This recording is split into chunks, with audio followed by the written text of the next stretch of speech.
Hello again, everyone. It's George Packard with Family Lawn and Landscape.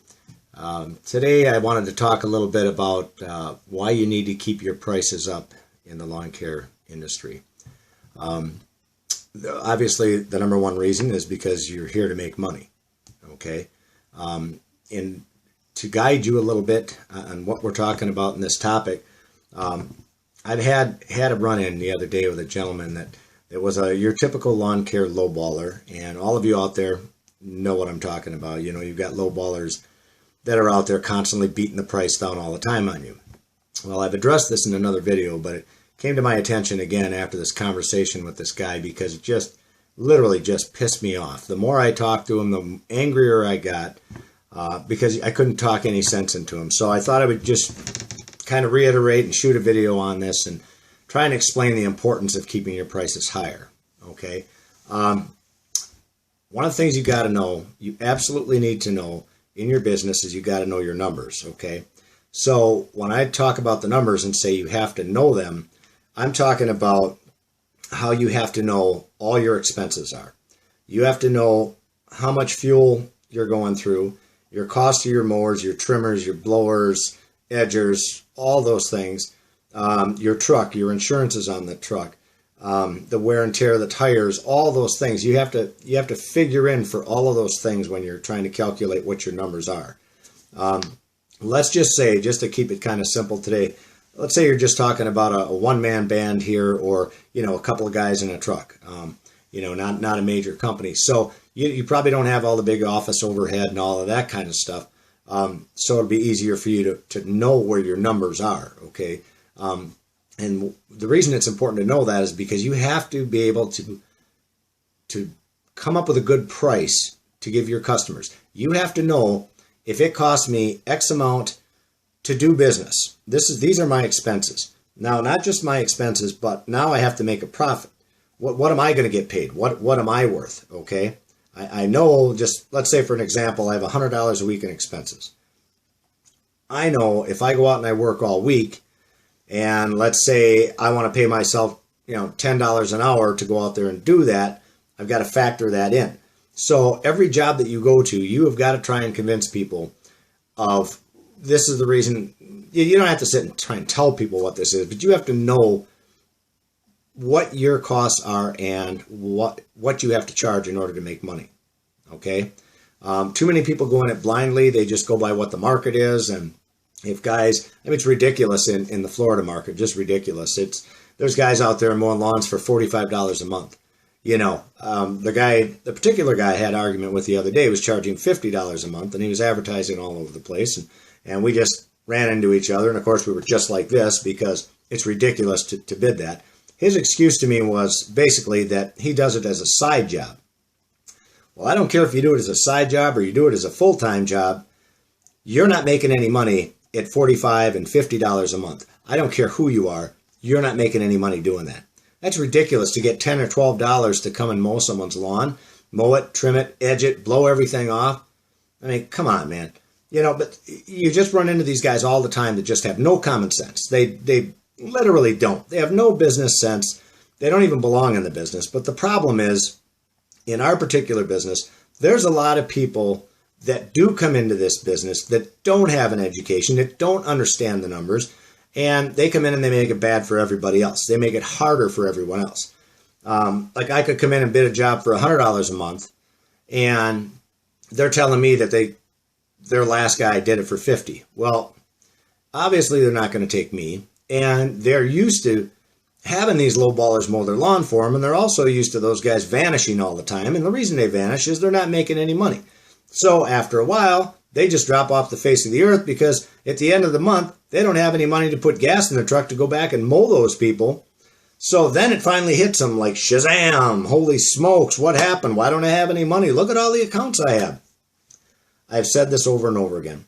I would rather have 100 accounts and make money on every single account than to have 500 accounts and break even. Hopefully that makes sense to you. Drill that into your head. Get it in there and make it stick, because if you have 100 accounts and you're making money on every single account, or if you have 50 accounts and you're making money on every single account, you're still making money. The guys that are out there doing it for 50 bucks or 45 a month, they're not making anything. All they're doing is having a slow going out of business sale. They just don't realize it. Come the end of the month, they'll realize it. You know, if they're smart enough to realize it then. Who knows? Anyway, you've got all the depreciation on your vehicles, all those things to figure into. You know, they think because they have a truck, a trailer, and a mower that they can go out and do these jobs for 50 bucks a month.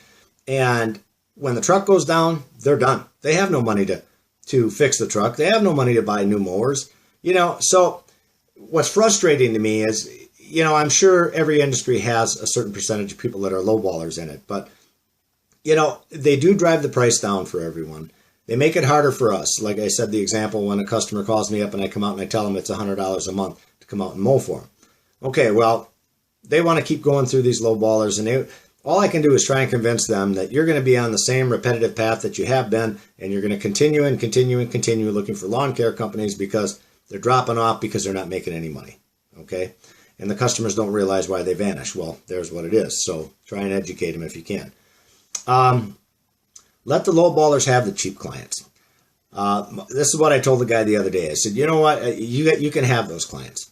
You're actually doing me a favor because let's say you get, just throwing the number out there, let's say you get 30 calls a month, okay, if you get a call a day. And you go out there and 2/3 of those callers are looking for low ballers. They're looking for low prices, you know. I would much rather they call this guy that was advertising for $50 a month because I don't have to deal with those people. I don't have to answer the phone call, talk to them, go out and see them. And at the end of the day, just to find out that they wanted their lawn done for 50 bucks a month, okay? So he's taking some of the load away from me, and I'm glad he is, because I'll tell you the other thing about these people. As a general rule, if they're very tight and they want the cheapest price, they're not your ideal client. They're not who you want as a client. We make money not just off the lawn maintenance, but we also make it off all the extras. So like a lot of you do.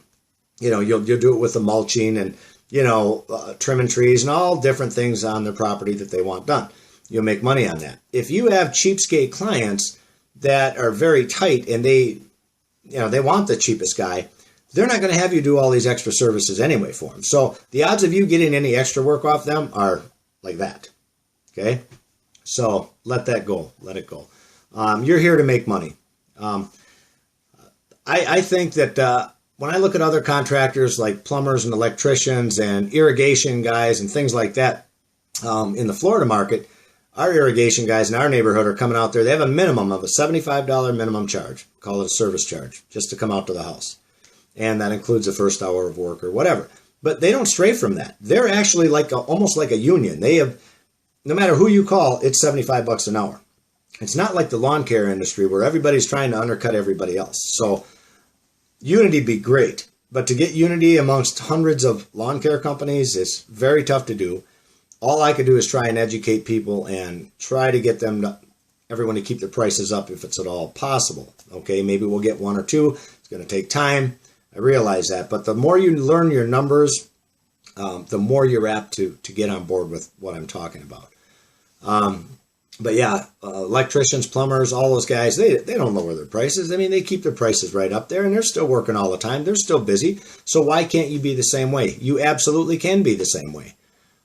There's a lot of ways to do this. There's a lot of ways. I'm going to shoot a video on this and explain to you how to beat your competition because there's a ton of ways to do it. So that one's coming.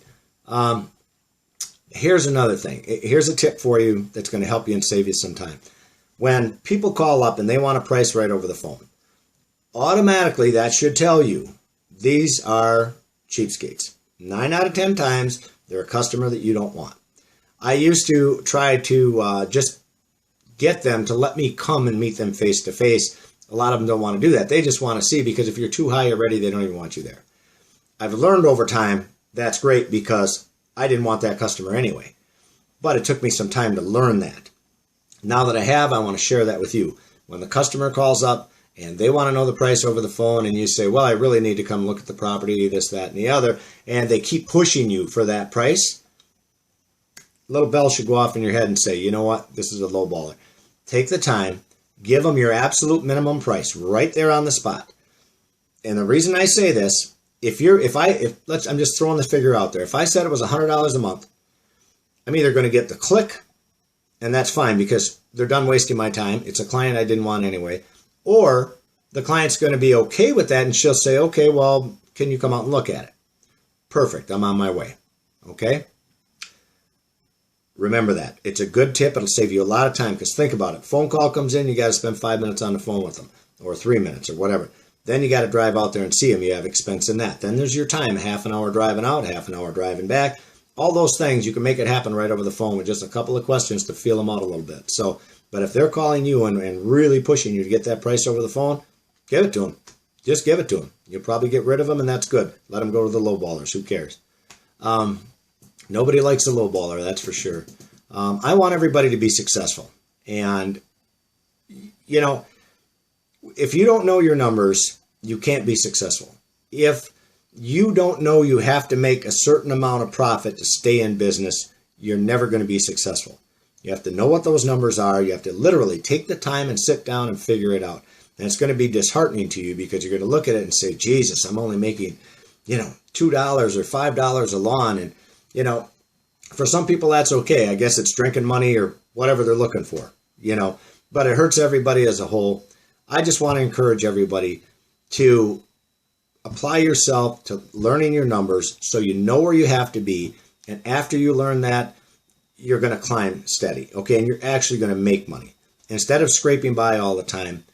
Learn your numbers now, know what you have to make to be competitive in the market. Find every edge you can get to be competitive. Know your numbers. To hell with the lowballers. Educate them when you get the chance. Try and educate them. Good luck with that. I haven't had good luck with it, but sooner or later you think it'd come to an end, but it probably never will. But regardless, on a positive note, you can beat your competition. I am going to shoot a video on this and tell you how you can do it. So hopefully this helps, and we'll talk to you soon.